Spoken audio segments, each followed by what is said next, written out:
മച്ചന്മാരെ കോട്ടയം കുറുവിലങ്ങാട് ഒരു tripping issue ഉണ്ട്. അതേപോലെ തന്നെ സ്വിച്ച് ബോർഡിൽ നിന്ന് ഷോക്ക് അടിക്കുന്നു എന്നൊരു പ്രശ്നമൊക്കെ പറഞ്ഞിട്ട് ഒരു ട്രിപ്പിംഗ് ഇഷ്യൂ പരിഹരിക്കാനായിട്ട് പോയതാണ്. മാത്യൂസ് എന്ന് പറയുന്ന ഒരു സാറിന്റെ വീട്ടിലാണ് ഈ ഇഷ്യൂ പരിഹരിക്കാൻ പോയത്. അവിടെ RCB ഒക്കെ ബൈപ്പാസ് ചെയ്ത് വെച്ചിരിക്കുന്ന ഒരു സാഹചര്യമാണ്.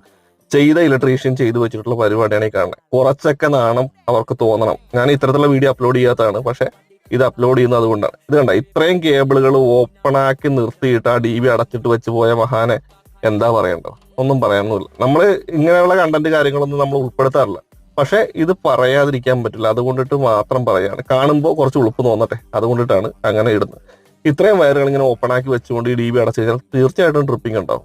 ഷോക്ക് അടിക്കാനുള്ള സാധ്യതയും വളരെ കൂടുതലാണ്. അപ്പൊ ഇതൊക്കെ ശ്രദ്ധിക്കാതെ പിന്നെ ഇലക്ട്രീഷ്യൻ എന്ന് പറഞ്ഞിട്ട് നടന്നിട്ട് വലിയ കാര്യമൊന്നുമില്ല. ഇവിടെ നിങ്ങൾ നോക്കുക, ന്യൂട്രൽ വോൾട്ടേജ് 13 ഞാൻ ചെല്ലുന്ന സമയത്ത് 16 അടുത്ത് വോൾട്ടേജ് ഉണ്ടായിരുന്നു. ആ ഇഷ്യൂസ് കാര്യങ്ങൾ പരിഹരിക്കാറുണ്ട്. അതേപോലെ തന്നെ സോളാറുമായിട്ട് ബന്ധപ്പെട്ടുള്ള MCB കാര്യങ്ങളൊന്നും വെച്ചിരുന്നില്ല. അതൊക്കെ നമ്മൾ വെച്ചിട്ടാണ് പുതിയ സെറ്റിംഗ് കാര്യങ്ങൾ ചെയ്തു കൊടുത്തത്.